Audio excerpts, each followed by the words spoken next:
All right, everyone. Welcome to the DBA Fundamentals virtual chapter meeting for May 2019. Today's presentation is entitled Hardware 2201, Selecting and Sizing Database Hardware for the OLT Performance, presented by the wonderful speaker, Glenn Berry. I'll be turning things over to Glenn in just a minute, but we have a little bit of housekeeping to do first. My name is Kevin Wilkie. I am one of the chapter leaders for the DBA Fundamentals virtual chapter.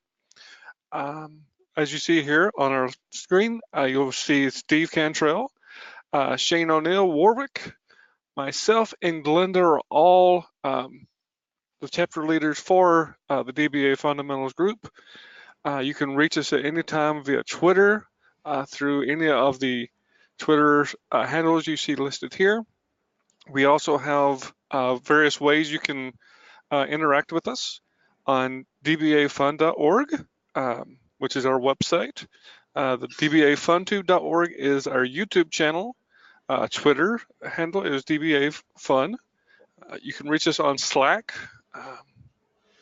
Easy as that. And then there also are one of our latest groups ways to get in touch with us is on LinkedIn, as shown here. Let's see. With that, we go to our sponsor. One of our sponsors is SentryOne. If you haven't heard of SentryOne, you definitely need to do some research on them because they make some of the best tools out there. Free trials, as you see here on the download section, they have free trials available of most of their software. Plan Explorer, if you don't know that, you definitely owe it to yourself to get on that trained. It will help you immensely. And they have various ways of getting in touch with them on Twitter, Facebook, LinkedIn. Many of their articles and blogs, they have a lot of stuff that will definitely help you out as a DBA. Also, we have DB Watch. They also have a great monitoring tool that will help you if you have, especially if you have SQL Server, Oracle, Postgres, you name the databases. For the most part, I've seen they really have a great platform to interact with it, monitor it, make sure everything is working perfectly. We have listed here some of the ways to get in touch with them on dbwatch.com, Twitter, and Facebook, and their free trials as well. With that, we go to the past virtual groups where they have listed many of the virtual groups like you see here, like DBA Fundamentals. We have many that actually do lots of different things, lots of specializations. As much as you get in for a time, and they have, most of them will have presentations like we're doing today, so you can learn more about whatever. I know I'm a member of most of these. I find them very helpful. They really help me in my professional career. I thoroughly enjoy going to and being part of many of these groups. Upcoming virtual chapter sessions. Tomorrow, if you are not aware, it is we have a couple of sessions from the virtualization virtual group, the data architecture group. You name it, they're all coming up very soon. We have listed here many of the ones that are coming up very soon, and that, as we all know, is very helpful for our careers, and is also very helpful to actually learn more about Azure, Power BI, DBA work, you name it, we got it. Somewhere out there, we'll find the presentation just for you. Also, SQL Saturdays that are upcoming, this is really getting to the season where SQL Saturdays are going to be coming fast and furious. We just had the one in Phoenix, Since I'm down here in Atlanta, obviously want y'all to come to that as much as you can. We will be having that on the 18th of May. Be sure to go to your closest SQL Saturday if you can, as soon as you can. If not, you definitely deserve to come to one of these sessions. They are really, really good. I enjoy going to it. And I know this year I'll be actually presenting at the May 18th SQL Saturday in Atlanta. Also for Past Summit, which is coming up November 5th through the 8th, we will actually, we're giving this discount code, save $150 off of the full price of Past Summit. If you use the code, as you see here, you'll be entered into a drawing where one user will actually win a $250 Visa card. Also remember that after this month, the cost of Past Summit will actually increase by $400 to $2,049, even with the discount code. So it's something to remember because here really soon the price will be going up. All right. And with that, I also want to remind you that session recordings all sessions are recorded and available. They'll usually be, we try to do it within a day or so. It usually takes 1 or 2 days to get all this ready and actually published onto our YouTube channel. Also remember our YouTube channel is dbafundtube.org, where you can see every one of the past sessions that we have and can check out more and more fun. So with that, we then go to Glenn Berry. Glenn, what you got for us? All right, I don't know if you can see my screen or not. You have to make me the presenter, I believe. Hang on just a minute.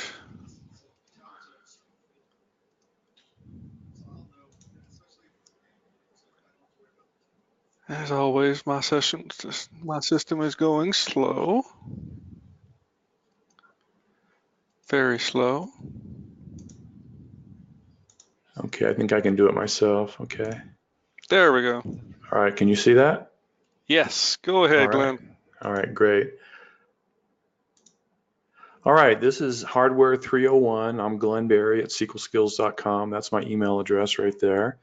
And this is my Yay Me slide. The important thing here is my Twitter handle. Twitter is a really good resource for the SQL Server community. You can really get to know people and use the SQL help hashtag. And this is a little about SQL Skills. We're a consulting and training company, and that's the 6 people who work there. And that's enough marketing for now. So I know how to brew beer. I'm a pretty serious home brewer. I make 5-gallon batches of all grain beer, and that's my 3-vessel stainless steel system. And that's what some of my beers look like. And you didn't know you were coming for a beer making session, did you? So anyways, that's some of the medals I've won. I enter lots of local contests in Colorado. So anyways, enough of that. So what we're going to talk about now is why database hardware is important, because a lot of DBAs I've found don't know or care much about hardware, to be honest. And a lot of your infrastructure people don't know much about SQL Server, so you have kind of a problem there. And I'm going to talk about how critically important it is to pick the right processor for SQL Server, because SQL Server licensing is based on physical core counts. And I'll talk about some of the best Intel Xeon processors for SQL Server, so you get the most performance and most capacity for the lowest license cost. And I'll talk a little bit about the resurgence of AMD. You know, over the last 18 months, AMD has really come on strong with some of their new processors, and they're actually giving Intel some good competition now. And we'll talk a little bit about memory. So why is database hardware so important? Well, if you've been a DBA for any amount of time, you know that if your SQL Server slows down, people always blame you, the DBA, and they blame the SQL Server and the database. And people tend to notice if there's any kind of performance problem. And if somebody did a really terrible job picking out the hardware a few years ago, you're the one that has to live with it on a daily basis. And it's fairly common to see VMs, for example, set up with not enough capacity or not enough single-threaded performance, or they may not have enough memory capacity. I see lots of SQL Server instances under extreme memory pressure. And sometimes you can tune that away, but sometimes it's just that people didn't allocate enough memory to SQL Server. And luckily, server memory has been getting much less expensive in the last 6 to 12 months. And so it's down to about $7 a gigabyte now for 32 gig RAM, DIMMs. And then I see a lot of SQL servers with just terrible storage performance. And those are common things that I see quite a bit.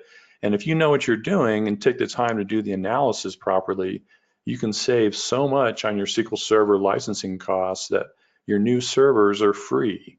I mean, and it's a really big mistake to reuse an old server on a new version of SQL Server in most cases. So that's one thing I want to teach you how to do in this session. So SQL Server 2017 and hardware selection, nobody's ever come to me in my career and said, hey, the database server's too fast. You know, you hear the complaints when it's too slow and you're one that has to deal with it, but nobody ever says it's too fast. And new server hardware is really very affordable compared to SQL Server Enterprise Edition licenses. And like I said on the previous slide, don't make the false economy move of, oh, let's reuse our old server from 2 or 3 or 4 years ago when we upgraded to 2017 or SQL Server 2019. That's usually a terrible decision that you want to avoid. And you need to be aware of the SQL Server hardware license limits. If you're going to be on standard edition, you have to worry about those core limits and socket limits and memory limits. And this also comes into play with virtualization. So if people are setting up VMs, I see a lot of people who have problems with that and they've set their VM up incorrectly and SQL Server decides that it's not going to use all the cores that you have available. And so also don't be afraid to point out how old and how slow your current hardware is. Hold on just a second. My dog is losing her mind, so sorry about that.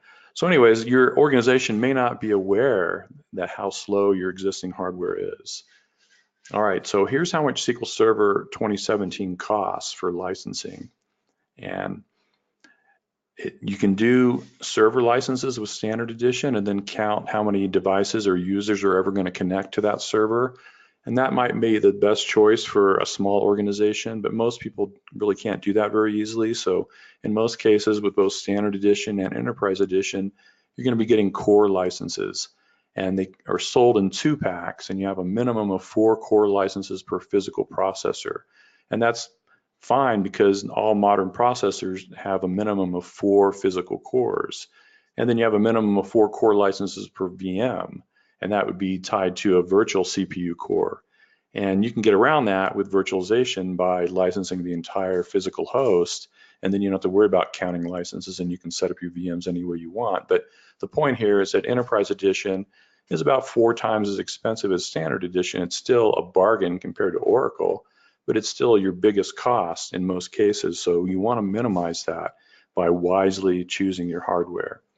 So here's the license limits that you have to deal with. Enterprise Edition, you can use whatever the operating system supports. And if you're on Windows Server 2016 or Windows Server 2019, you can use 24 terabytes of RAM. And that's plenty for most people. And most hardware won't even support that, although it's getting close now with larger servers and the higher memory density you can get. But where you really have a problem in a lot of cases is Windows Server 2012 R2 and older. It's 4 terabytes, and so it's pretty easy to go past that, even with a 2-socket server nowadays. So you can do whatever the OS supports for sockets and physical cores. So basically, you don't have any limits with Enterprise Edition. Standard Edition is where you have the problem, and you're limited to 128 gigabytes of RAM for the database engine, and that's per instance. And then if you're on SQL Server 2016 Service Pack 1 or newer, then you can use 32 gigs of RAM for in-memory OLTP per database on top of that 128 gigs, and then 32 gigs for column store indexes for the entire index. So you can conceivably use more RAM than the 128 gigs on Standard Edition if you're using those specific features. But where people get bitten quite often in my experience is that you're limited to the lesser of 4 sockets or 24 physical cores in a bare metal non-virtualized machine. So I see people go out and do dumb things, unfortunately, because they just don't know any better. They go out and buy a new 2-socket server that say has 48 physical cores or 40 physical cores.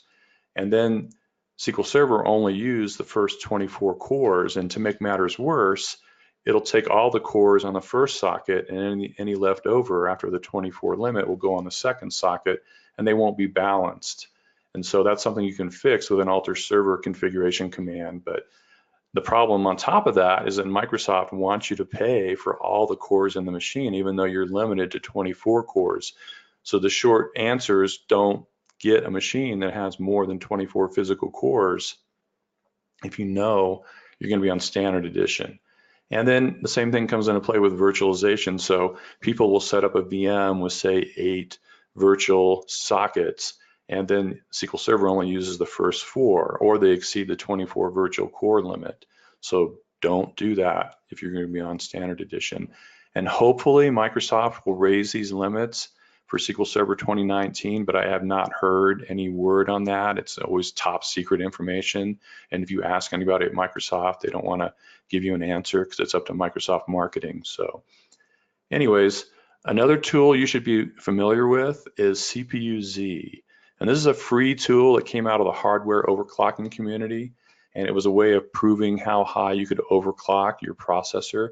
And you might say, well, I don't care about that. I'm not doing that. But this is actually very useful for SQL Server and any other server, to be honest, because you can see all the gory details about your processor, and you can see the current clock speed that it's running at. So where it says core speed right there. And that helps you understand whether or not you've got power management set up correctly at the hardware level, and the hypervisor level, and then in the Windows power plan. And so it's useful for that, and it's also useful for running a real quick and dirty CPU benchmark. So if you go to the bench tab of this utility, which is free by the way, you can just run a real quick test by hitting the bench CPU tab, and it does a multi-threaded test for about 10 or 15 seconds, and then a single-threaded test for about 10 or 15 seconds. And the single-threaded test tells you your single-threaded CPU performance, which is basically how fast it is. And then the multi-threaded is showing you your capacity. And this is, only testing your processor, not your memory or storage or anything else. But it's a way of real quickly comparing different processors without doing more extensive benchmarking.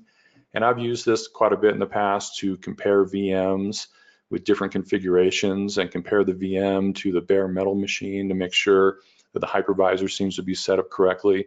So it has a lot of different uses.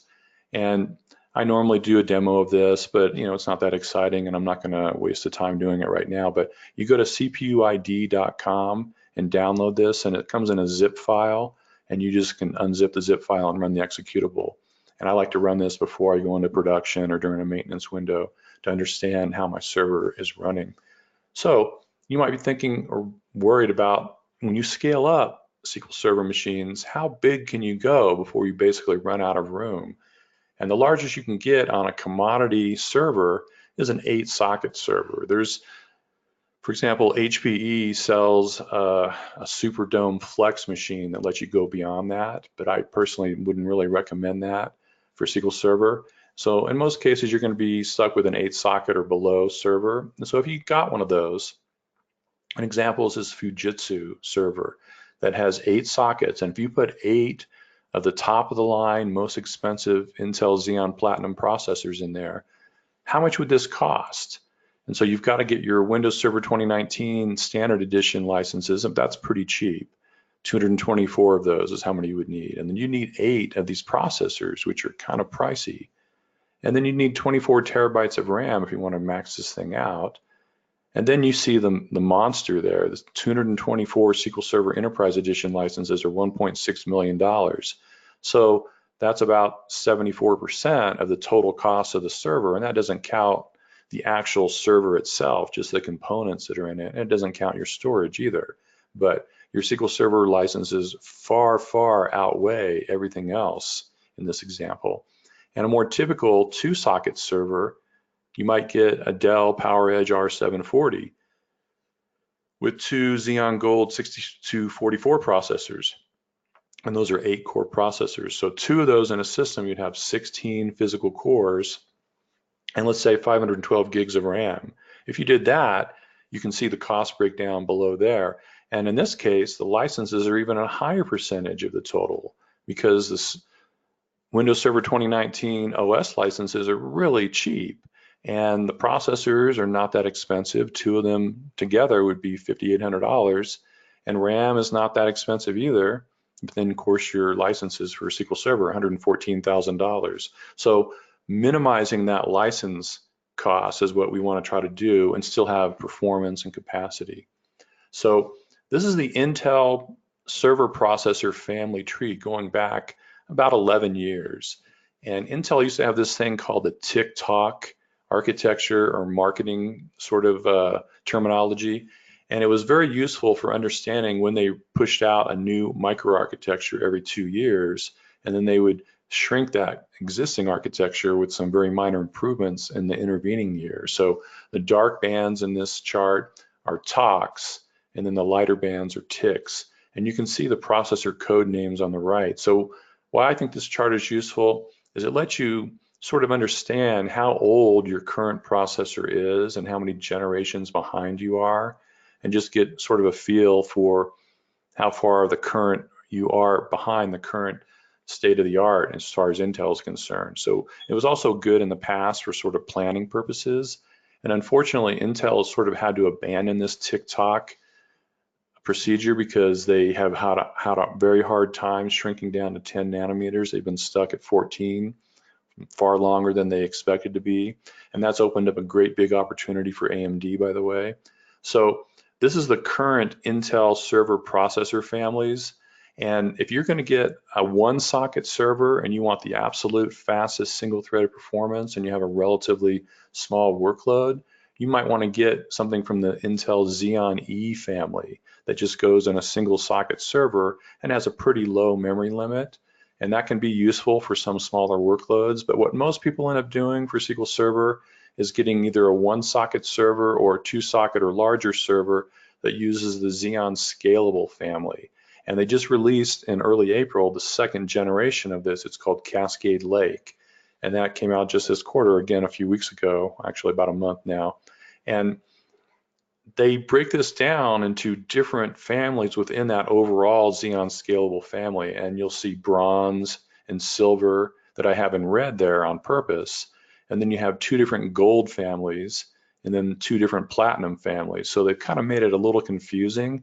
And the takeaway from this slide is if you're picking out something for SQL Server, absolutely do not ever get a bronze or silver processor, because those are entry-level processors that have lower clock speeds and lower memory access and lower memory capacity, and you give up a lot of features and a lot of performance to save a relatively small amount on the hardware cost.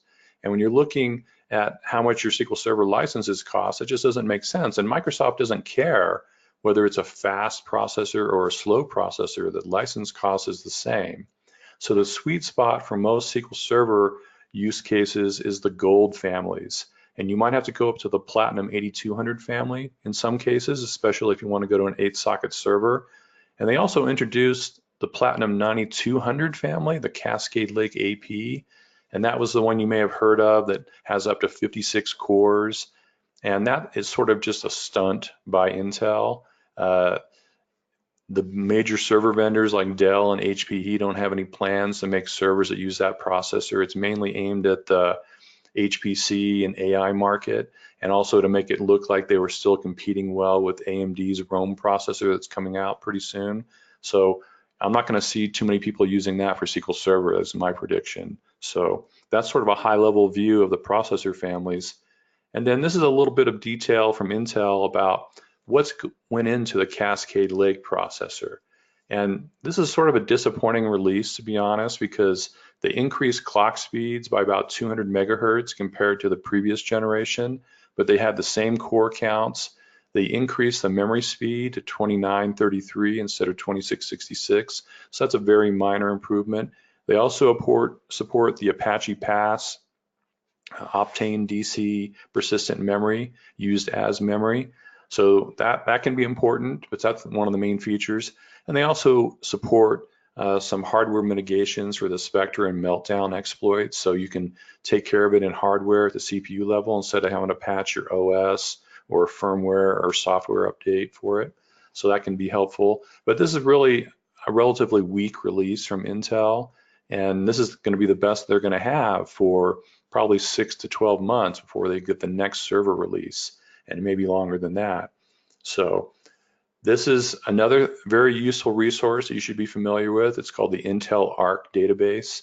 And all you have to do, once you understand what processor you have in an existing server, you can just Google that and it'll take you, one of the top search results will take you to this database that gives you all the gory details about that particular processor.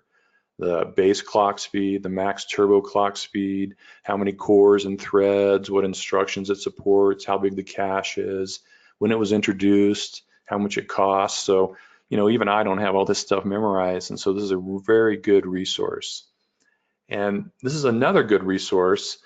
Every time Intel releases a new family of processors, they put out this typically 5 to 7 page PDF that goes through all the highlights of here's the new features and improvements that are in this generation. And so, for example, if you're a heavy virtualization shop, they'll talk about, okay, these new features give you better security for virtualization or better performance for virtualization. So once you understand how old your current processors are and how far behind you are, you could go look at this little, and these are links, and you guys will get this deck, by the way, that kind of highlights, here's all the stuff that's relevant for virtualization. So you can use this to help build the case for, hey, yes, we need to go to this 2nd generation Intel Xeon processor for our new servers because we're going to get all these new improvements that have been introduced since the processor that we're running came out. So here is a kind of a cheat sheet that it turns out that for each new generation of Intel processors, they'll have maybe 40 to 50 different SKUs, different exact model numbers in the line. And if you look really closely, they might have 4 or 5 that all have 8 physical cores. And so looking at all those, you want to pick the best one from the list for SQL Server so you get the most performance at 8 cores, for example. So I've already done that for you here. The ones in this chart, these are the best ones at each core count.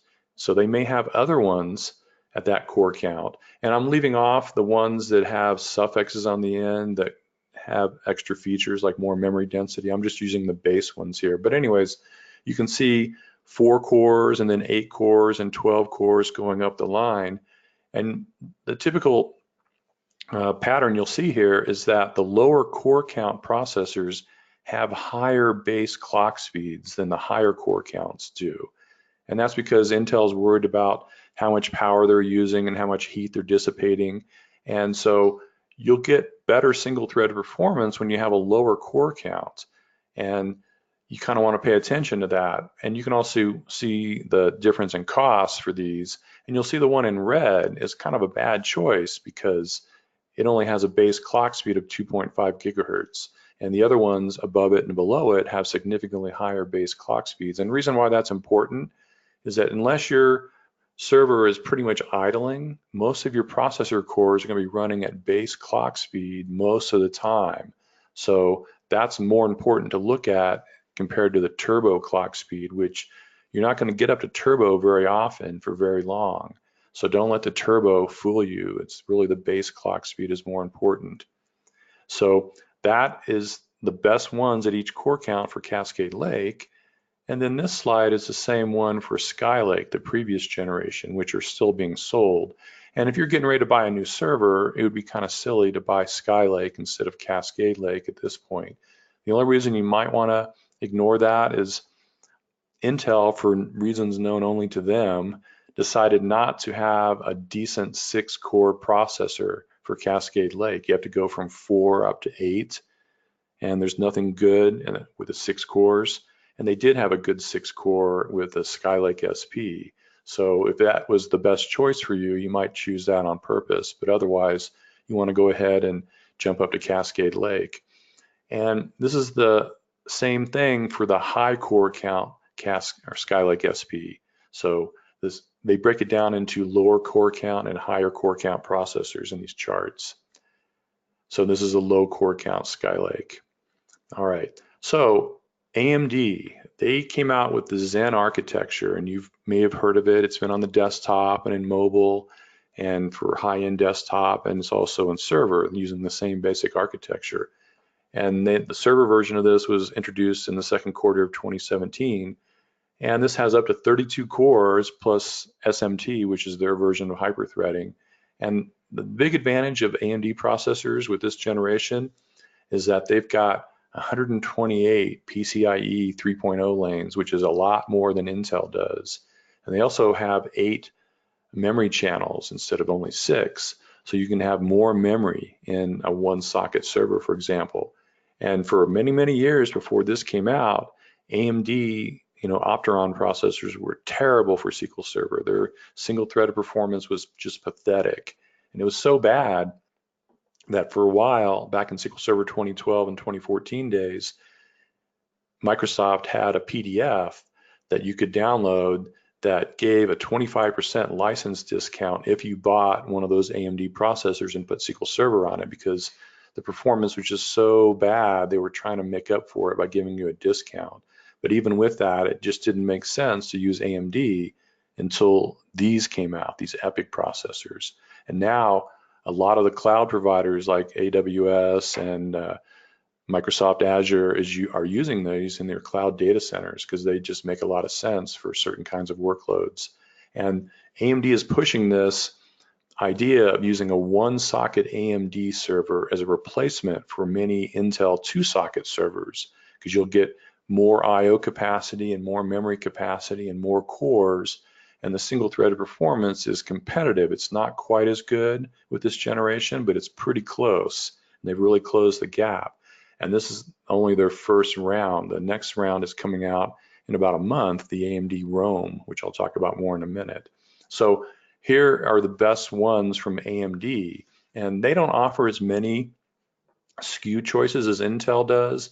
They don't do as much product segmentation as Intel does, and so in most cases, all of their processors have the same L3 cache size, for example, and they all have the same number of PCIe lanes, so they don't do artificial segmentation like Intel does.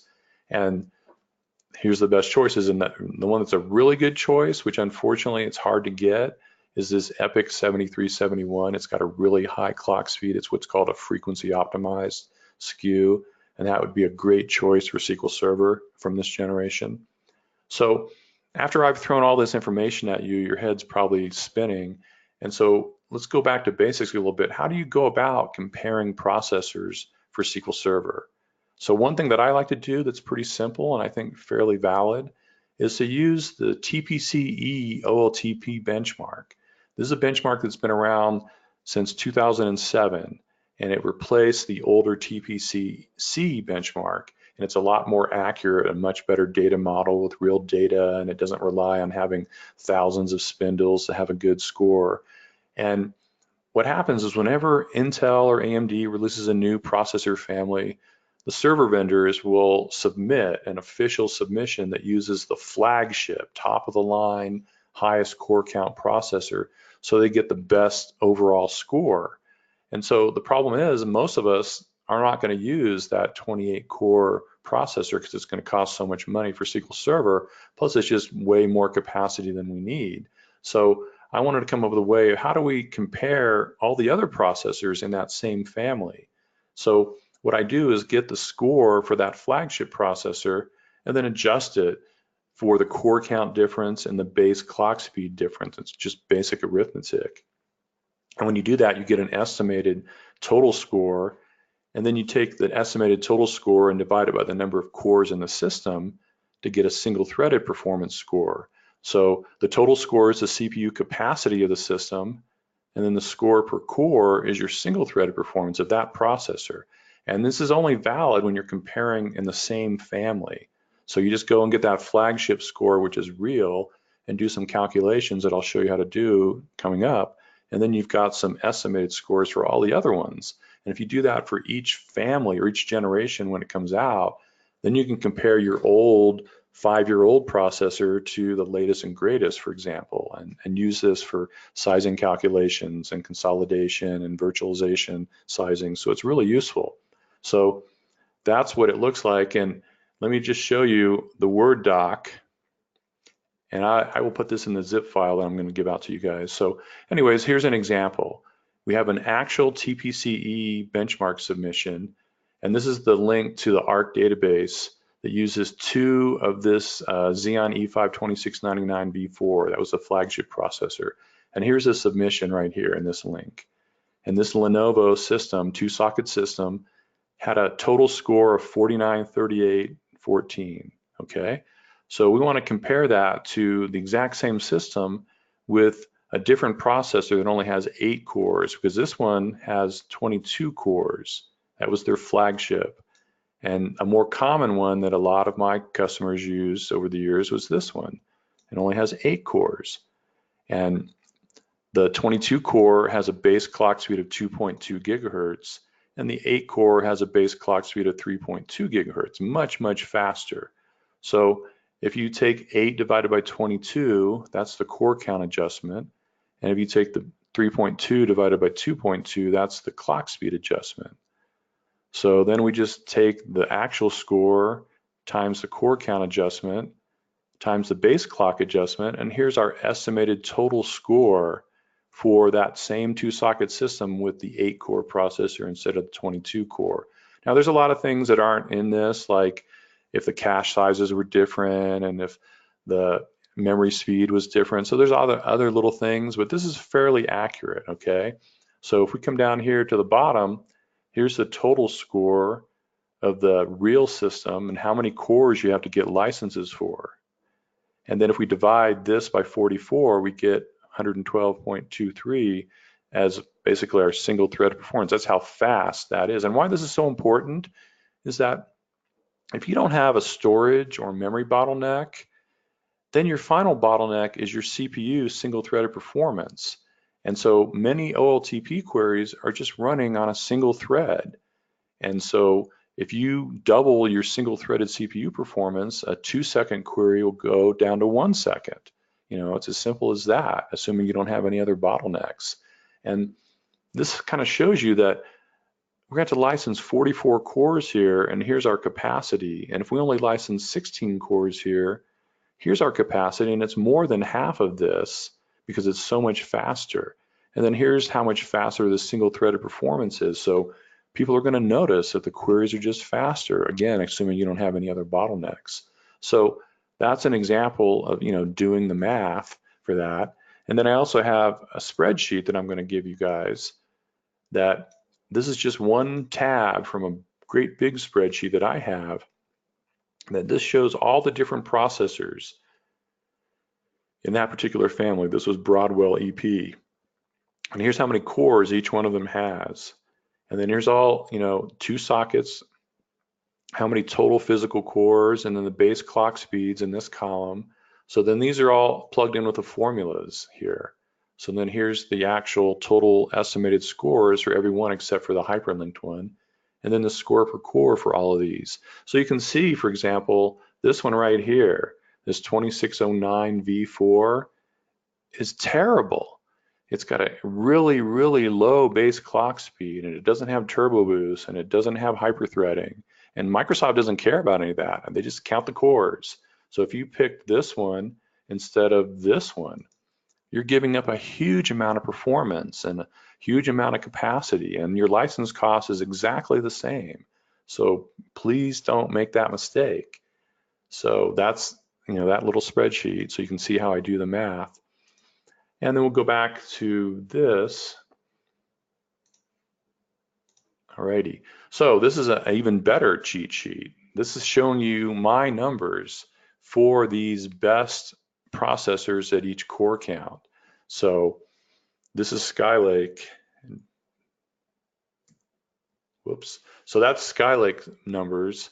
And then here's Skylake numbers for higher core counts.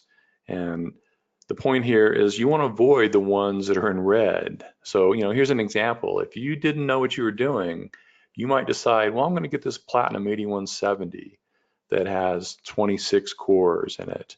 And it turns out you could probably get away with a Gold 6154, because look here, the capacity is almost the same, within the margin of error probably, but you're only licensing 36 cores instead of 52, and you're getting much better single-threaded performance. And then your license cost, you're saving $114,000 on one 2-socket server by picking the gold 6154 instead of the platinum 8170. So that's an example of, you know, the kind of money you can save and the better performance you would get.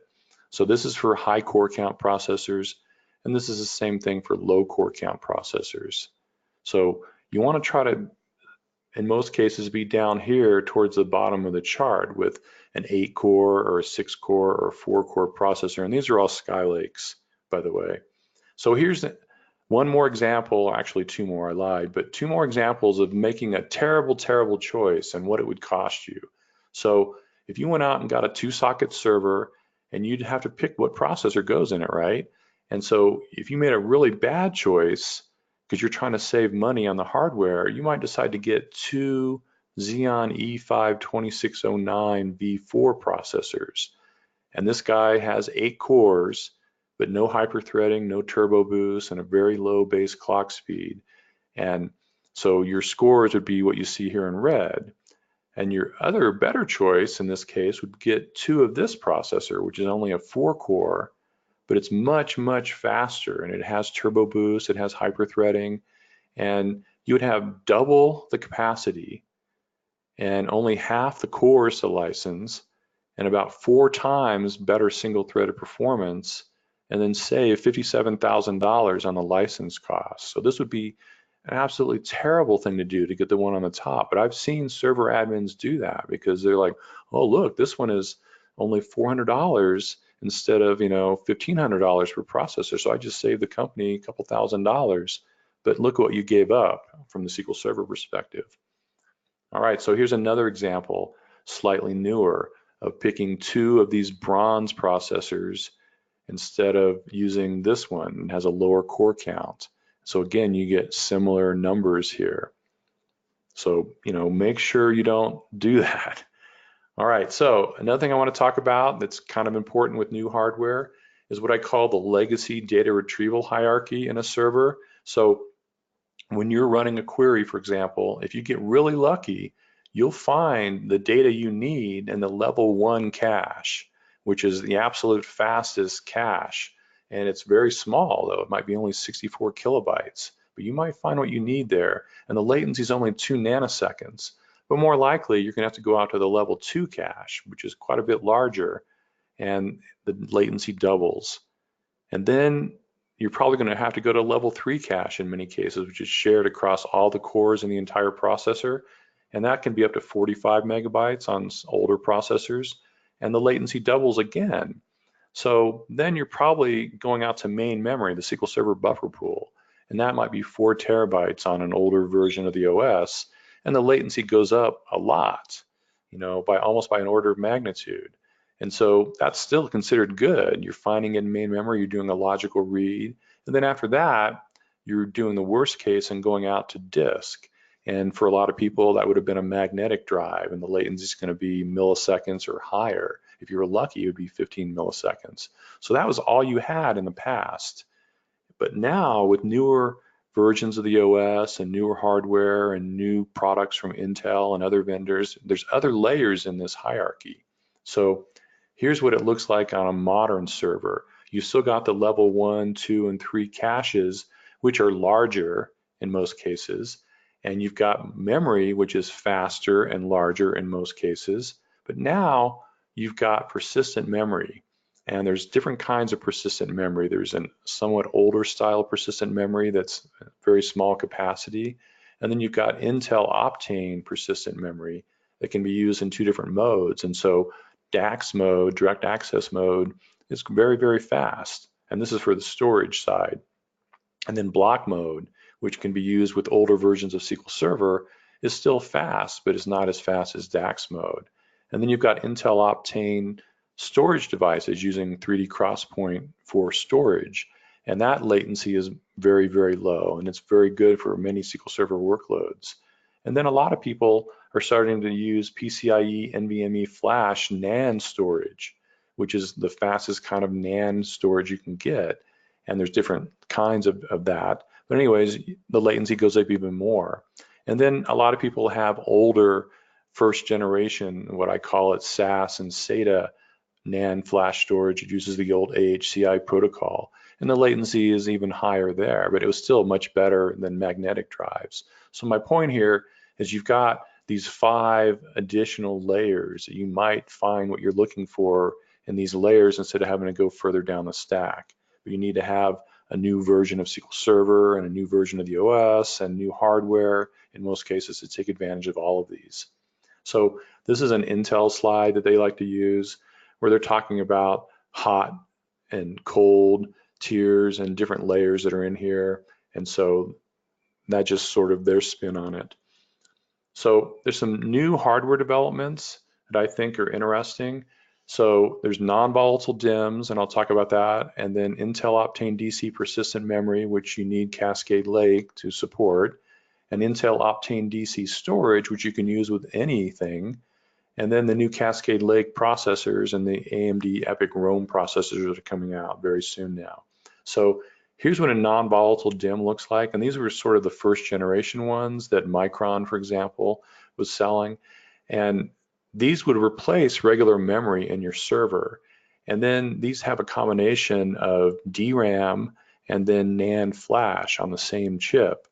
And these came in 8 gigabyte and 16 gigabyte sizes. And you can set them up either as block storage or direct access volume. And if you set them up as a DAX volume, then you can use them with a new feature called persisted log buffers that I'll talk about in just a second here. But here's what it looks like, and then here's what it would look like in a server.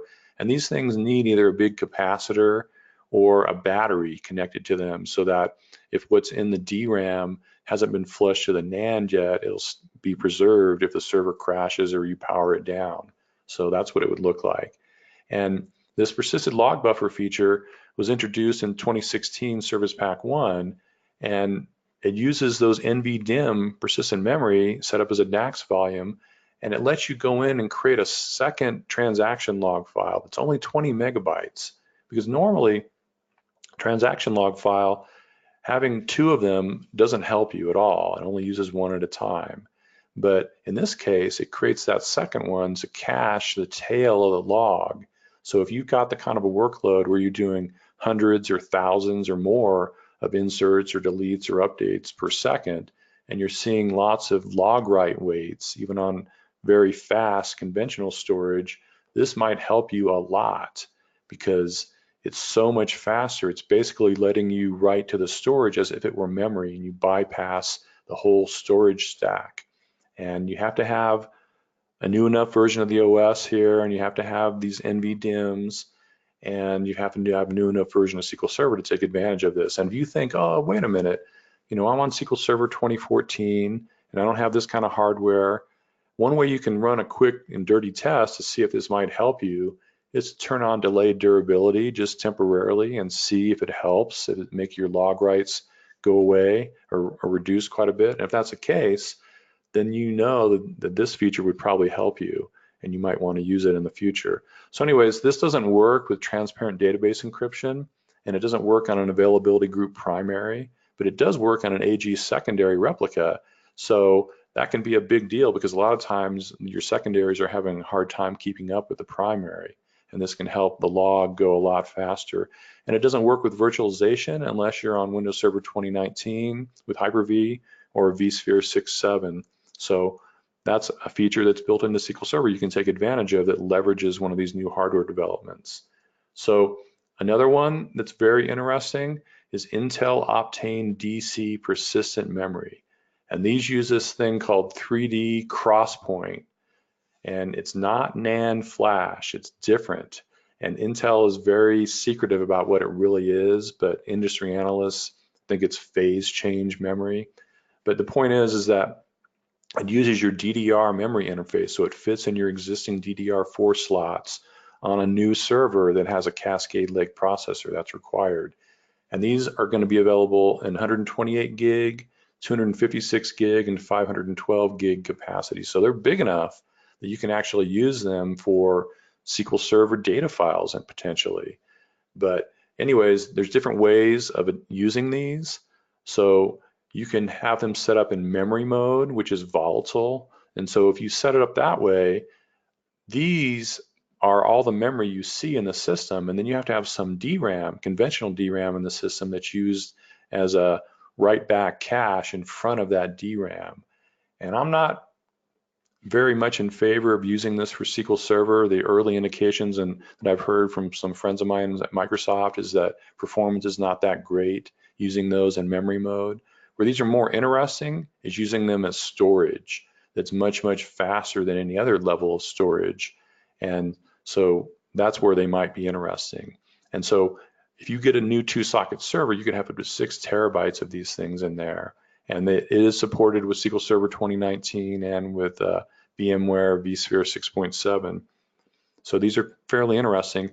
And this is what they look like. They look very similar to conventional DRAM DIMM, but they're taking the place of your conventional DRAM, and they are using completely different technology. So Intel Optane DC storage, these have been around almost 2 years now.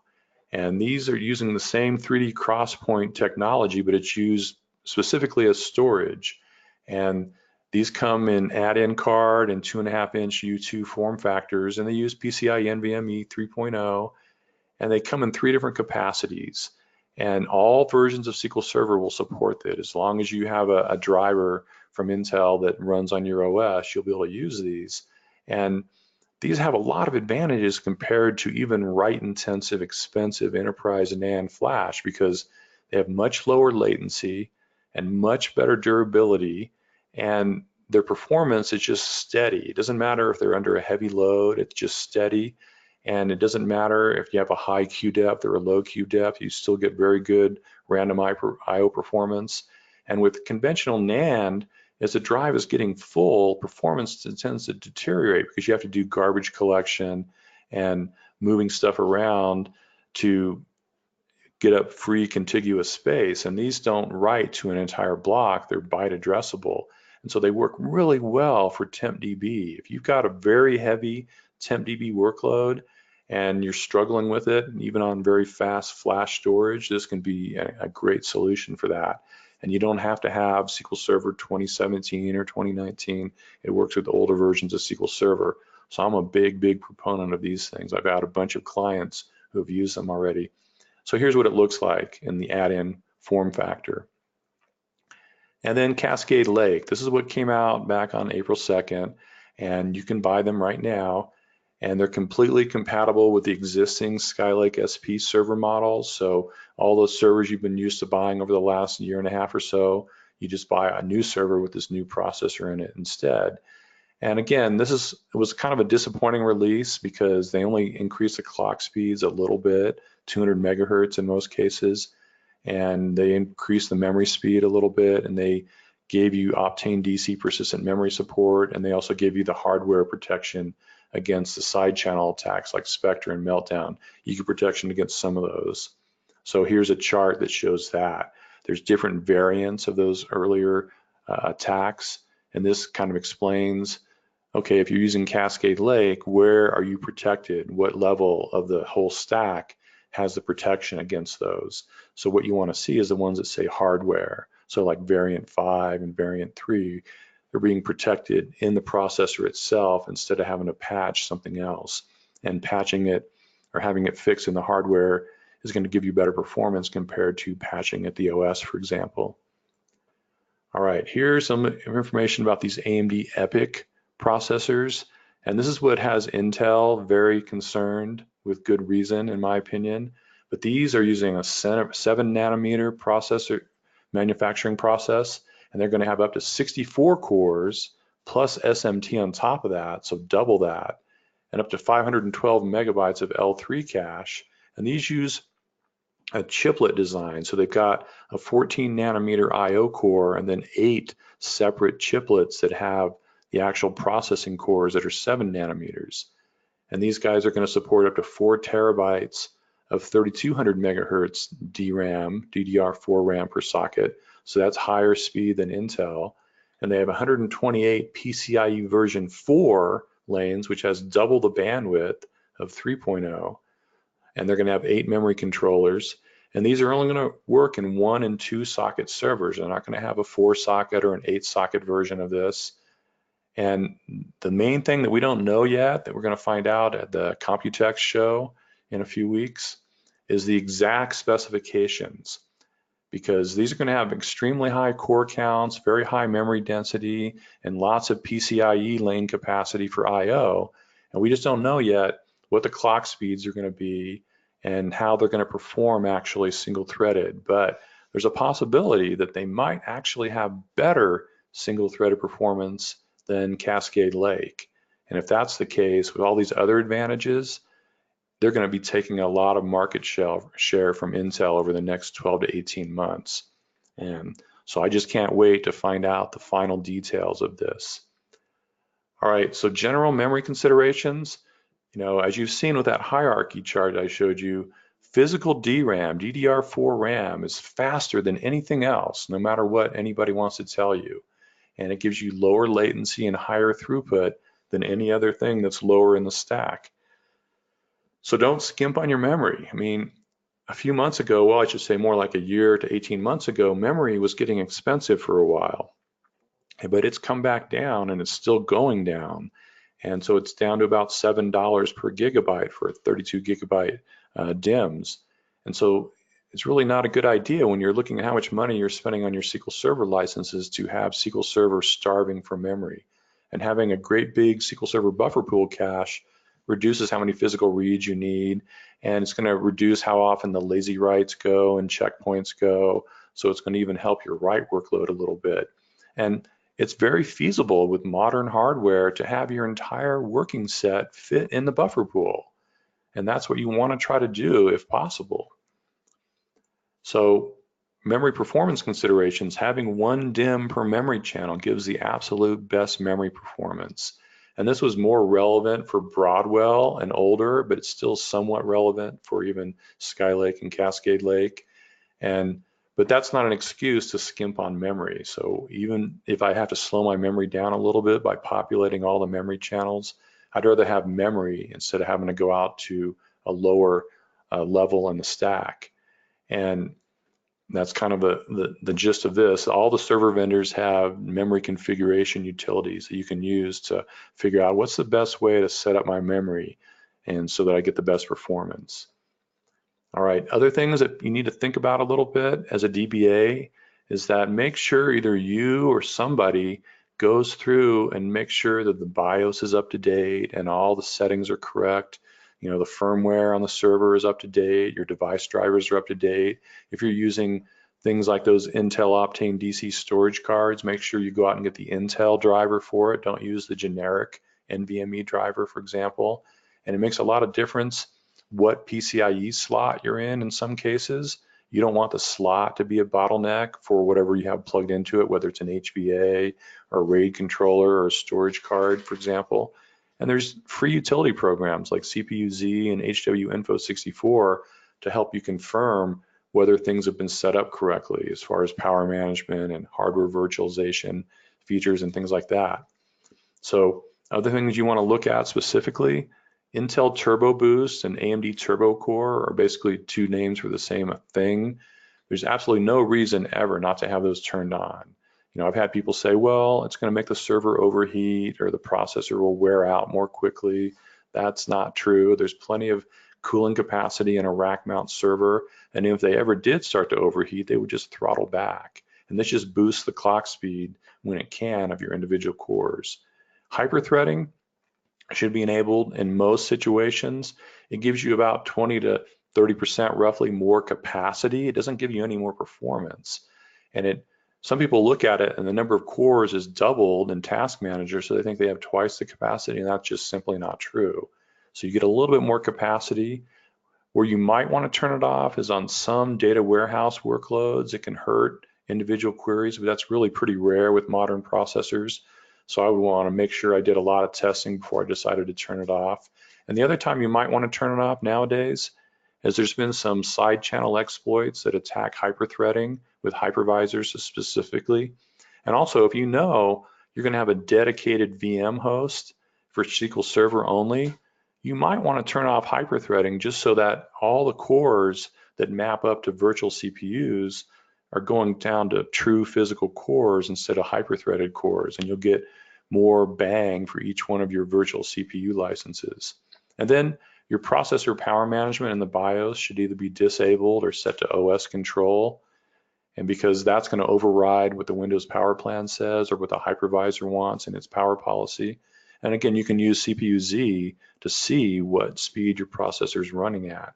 And then if you are doing virtualization, make sure you've enabled the virtualization support in the BIOS.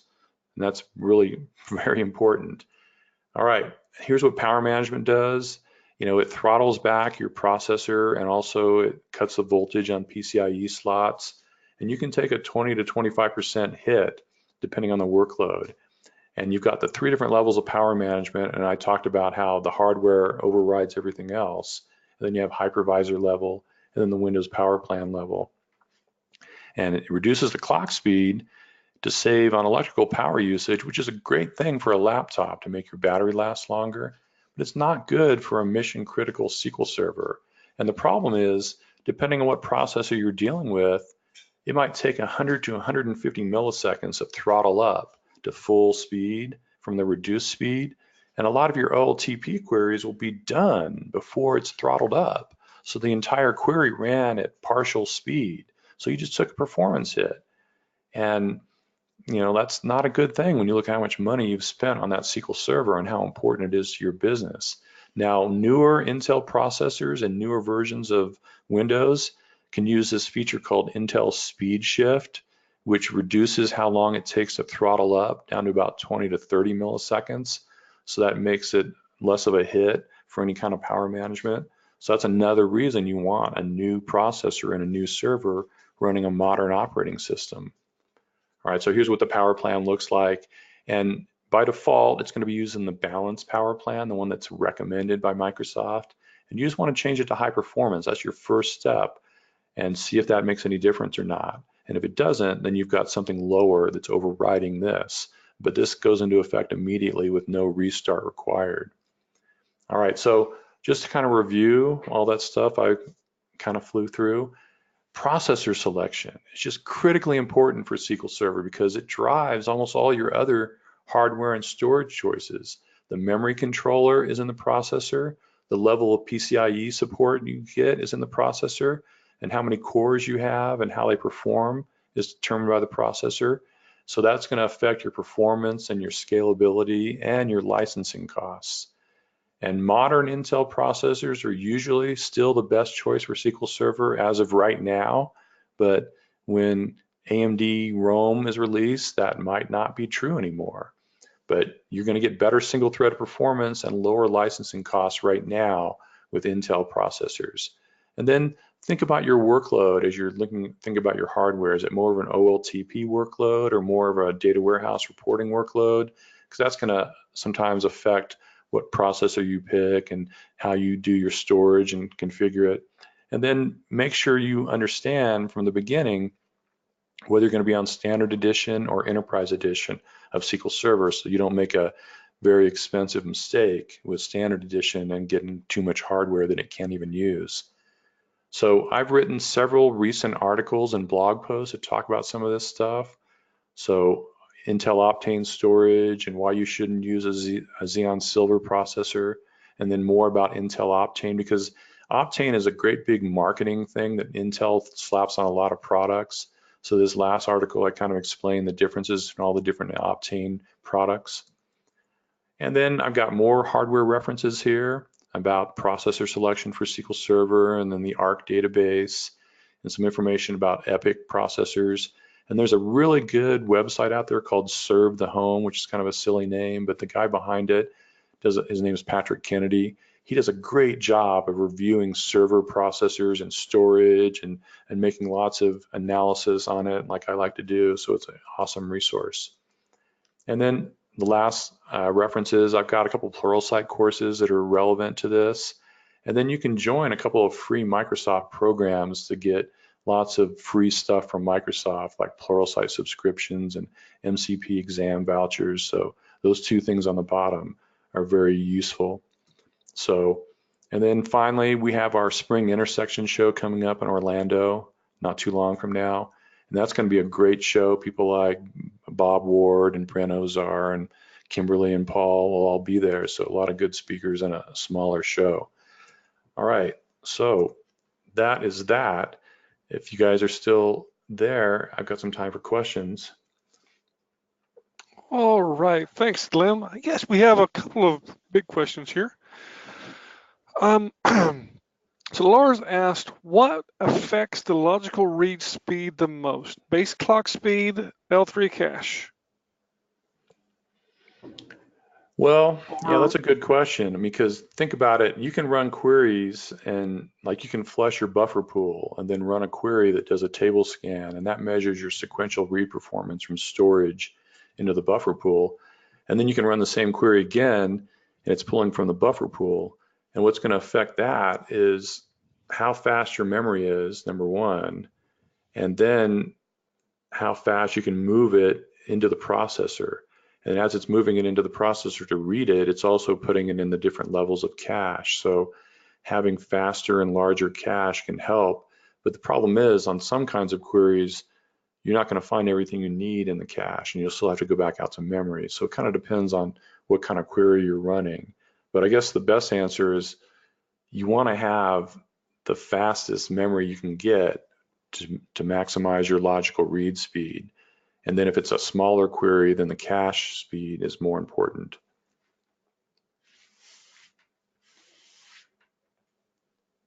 All right, and a final question here. Is there any effect of setting the power setting on the virtual machine to balanced? Well, what's going to happen on a virtual machine is you have the hardware level and then you have the hypervisor power policy. And I don't think in most cases, I think it might vary with what version of the hypervisor you're using, but I don't think the guest OS Windows Power Plan matters as much. It'd be something to test and see if it ever does, but just to be safe, I would rather just set it to high performance, even though the other ones are going to override it in most cases.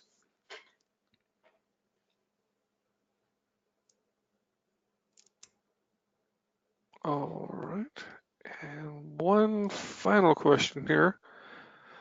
How would you test the CPUs on when you have the entire processes on AWS, or would you?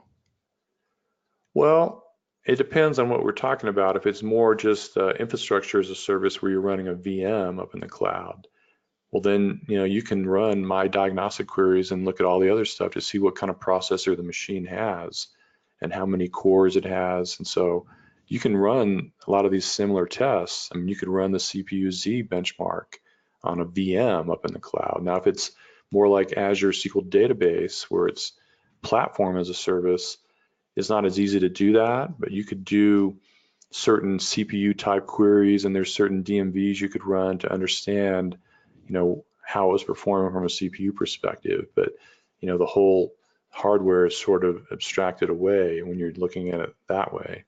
So I would still want to know what kind of processor is running, because even with the cloud and even with virtualization, at some point you're still running on a physical machine somewhere, and the details of the hardware still make a difference. Awesome. I think that is it. At least that's all the questions I have. I want to again thank you, Glenn, for this wonderful presentation. I know I've learned a lot more into the in-depth part of the actual servers themselves. All right. And with that, Well, thanks for hosting. And if anybody has any questions you think of later, send me an email, glen@sqlskills.com. But anyways, thanks for listening to me. All right. Thank you all very much. And everyone have a great day and talk to y'all next week. Thanks.